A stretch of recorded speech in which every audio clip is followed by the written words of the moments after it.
La passion des bords de route. Le mois de juillet en famille.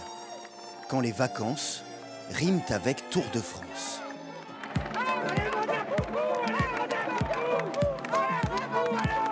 20 ans que la famille David s'époumonne, sillonne le pays au gré du passage des coureurs. Le long des champs, un camping-car, du soleil et le goût des bonnes choses. Regardez. Hé hé! Il n'a pas une bonne tronche, mon foie gras? La première fois que Sylviane et Tintin, originaires de Vichy, ont décidé de suivre la grande boucle, ils sont tombés dans la marmite. À chaque étape, une occasion de se faire de nouveaux compagnons. Il y a un petit problème, ils ont trouvé que ça sentait bon. L'ambiance du Tour de France, c'est ça. Des personnes qu'on ne connaît pas, qu'on n'a jamais vues, on discute avec et tout se passe très bien. Un grand cœur et un petit plaisir, celui pour ces retraités, anciens restaurateurs, d'avoir besoin de peu pour savourer la vie à deux. Le Tour, c'est que de l'amour, dans tous les sens du terme. L'amour du vélo, l'amour des gens, l'amour du pays. Et puis c'est notre vie, ça, parce qu'on aime ça. Cette année, leur Tour de France, c'est plus de 2000 km au compteur.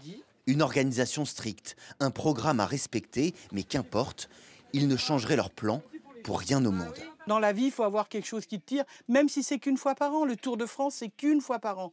Mais c'est la fois par an qu'on attend, quoi. Avec la grande boucle et la venue de milliers de touristes français ou étrangers, des dizaines de départements en profitent. À Champeaux, petit village de 520 habitants à l'est de Rennes, le passage du peloton a permis une résurrection. Celle de la réouverture d'un commerce spécialement pour l'occasion.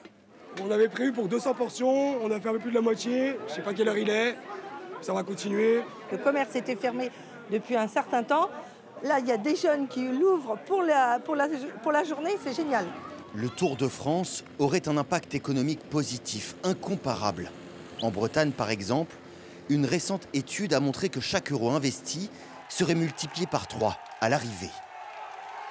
Les images aériennes vues dans 190 pays seraient aussi une carte de visite rêvée pour attirer les touristes, comme Yolande et Jacques Bernier. À Saint-Malo, départ de la 7e étape, ils ont loué plusieurs jours cet appartement. À chaque location, on essaye de mettre des drapeaux, de tout ce qui rappelle le Tour de France. On en a ici, on en a là-bas. On n'a pas tout mis encore, on en a plein dans le sac là-bas. Hein. Leur budget pour ces vacances en jaune, 2 500 €. Le prix pour suivre les coureurs dans 3 régions différentes. En fonction de notre porte-monnaie, on va essayer de trouver quelque chose qui nous convient. Hein. Et on va cibler donc 3, 4, 5 étapes. Un rituel qu'ils répètent année après année, notamment en montagne, sans jamais se lasser. Ou presque. Allez, allez! Ma femme est obligée de suivre, mais elle aime bien aussi. Elle est là. Elle aime bien l'ambiance. Elle aime bien l'ambiance. Ah, regarde qui c'est qu'elle est là.